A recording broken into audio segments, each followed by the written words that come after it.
Il faut qu'on arrête de dire que le CFA est la monnaie de la France. Il faut qu'on dise les choses comme elles sont. Le CFA n'est plus la monnaie de la France depuis fort longtemps, puisqu'il y a eu des réformes qui font que le CFA est devenu la monnaie commune d'un certain nombre de pays en Afrique occidentale qui sont membres de l'UEMOA.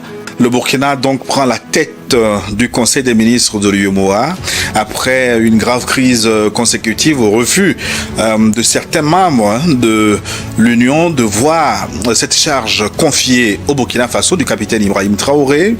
Finalement, tout est bien qui finit bien, peut-on en conclure?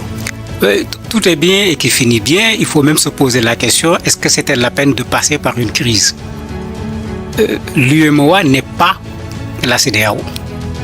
Il est vrai qu'au sein de la CEDEAO, il y avait une crise entre un certain nombre d'États, mais il y a des États membres de la CEDEAO qui ne sont pas membres de l'UEMOA. Et au niveau de l'UEMOA, on est plus dans la politique monétaire que dans la politique de façon générale. Mais comme on le sait, c'est des États qui sont représentés là-bas.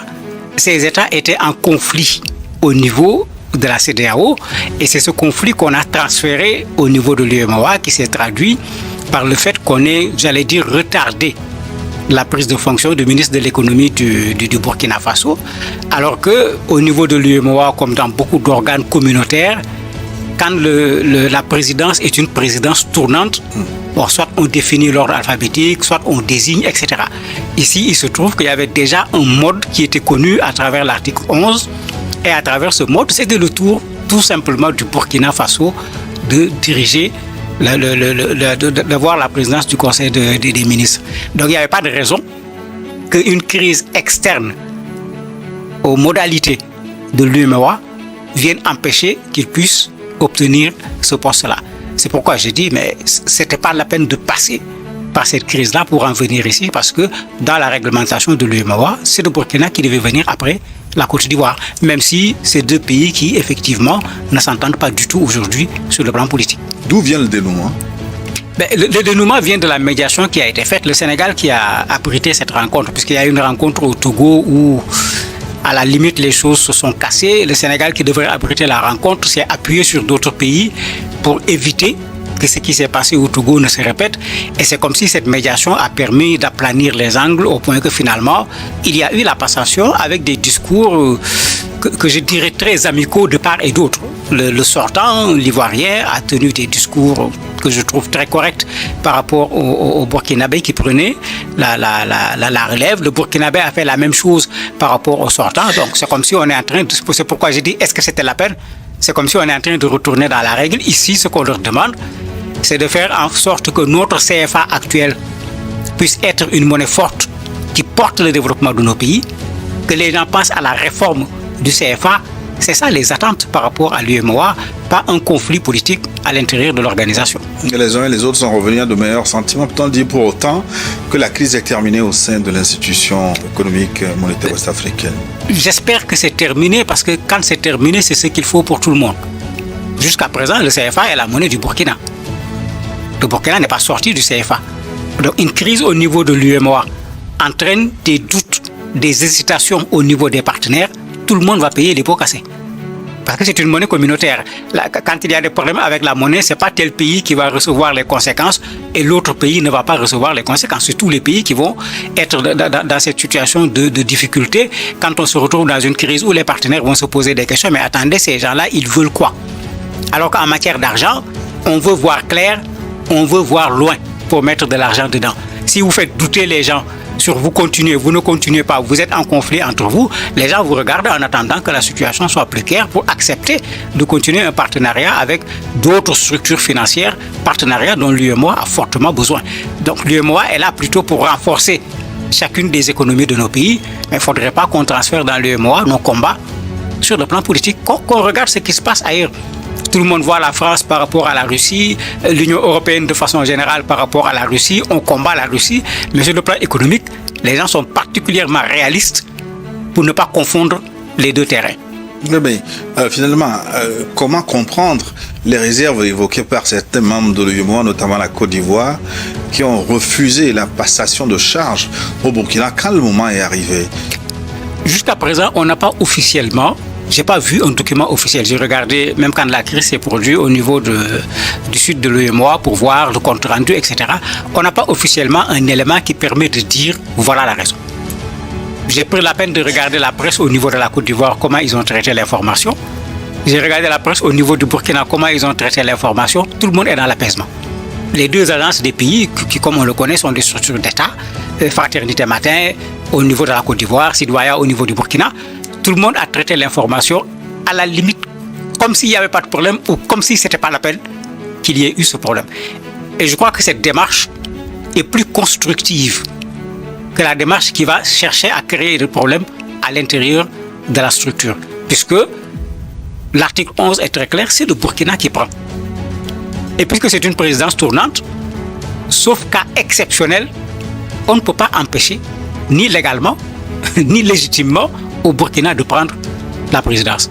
Mais en ce moment, il faut que les gens reviennent tout simplement à de meilleurs sentiments pour que le Burkina étant toujours membre de l'UEMOA et que le Burkina puisse prendre ce qui lui revient. C'est vrai, certains ont soulevé le fait que c'est des gens qui veulent sortir du franc CFA, etc. Je crois que le discours du gouverneur de la BCEAO est extrêmement clair. Aucun pays n'a déclaré de façon officielle auprès de la BCEAO son intention de sortir du franc CFA. Donc présentement, le Burkina est bel et bien à l'intérieur de l'UEMOA. Au temps fort de la crise, on murmurait du côté de la Côte d'Ivoire que le Burkina est encore un pays fragile, non stable en raison de la succession du pouvoir qui s'est déroulée de la manière qu'on connaît et en raison de la menace terroriste dans le pays. Est-ce que ces raisons sont valables pour refuser justement que le Burkina prenne la charge au niveau de la présidence de l'UEMOA? Pour moi, c'est une interprétation, j'allais dire, à l'ivoirienne. Qui prend? Pour moi, c'est ça qui est important. C'est bel et bien le ministre de l'économie du Burkina comme c'est prévu par les textes. Ça, c'est le statut. Qui prend, c'est-à-dire la personne. On dit docteur Nakanabo, un technocrate reconnu, docteur en économie. Est-ce qu'il n'est pas en mesure, même en situation de crise, de pouvoir gérer le Conseil des ministres? Parce qu'il ne faut pas qu'on oublie également que c'est le Conseil des ministres. Ce n'est pas lui qui vient, qui prend les décisions et les autres ministres suivent. Ce n'est pas ça le Conseil des ministres au niveau de l'UEMOA.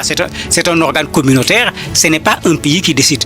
Donc ce n'est ni la Côte d'Ivoire qui décide, ni le Burkina qui décide. Les gens vont se rencontrer, s'asseoir, poser un certain nombre de problèmes, essayer de trouver une solution pour tout le monde. Mais en ce moment, le fait que le Burkina soit en crise, si on en fait un argument, mais ça veut dire que le Niger, qui est également membre, ne pourra pas prendre. Ça veut dire que le Mali, qui est également membre, ne pourra pas prendre. Et demain, si le Sénégal est en crise, le Sénégal également ne pourra pas prendre.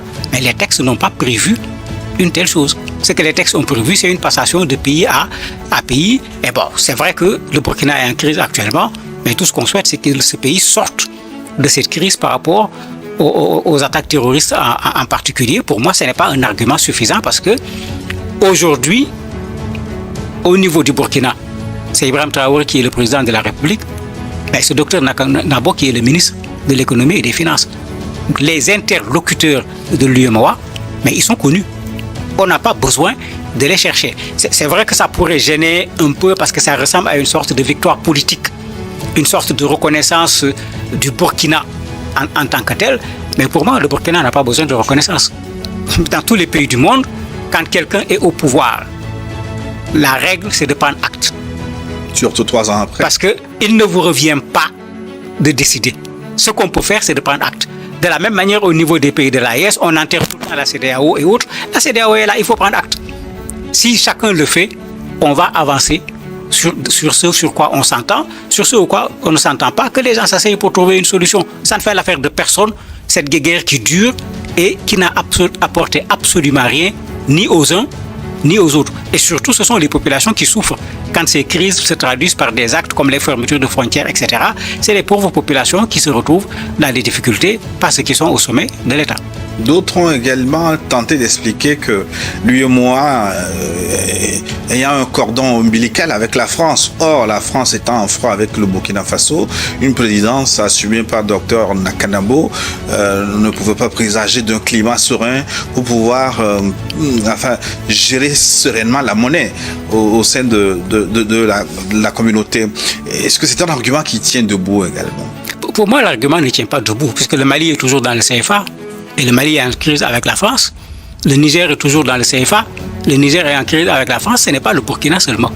Mais le plus simple, c'était que la France, si c'est la monnaie de la France, que la France dise à ces gens de sortir.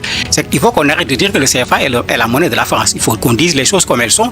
Le CFA n'est plus la monnaie de la France depuis fort longtemps, puisqu'il y a eu des réformes qui font que le CFA est devenu la monnaie commune d'un certain nombre de pays en Afrique occidentale qui sont membres de l'UEMOA.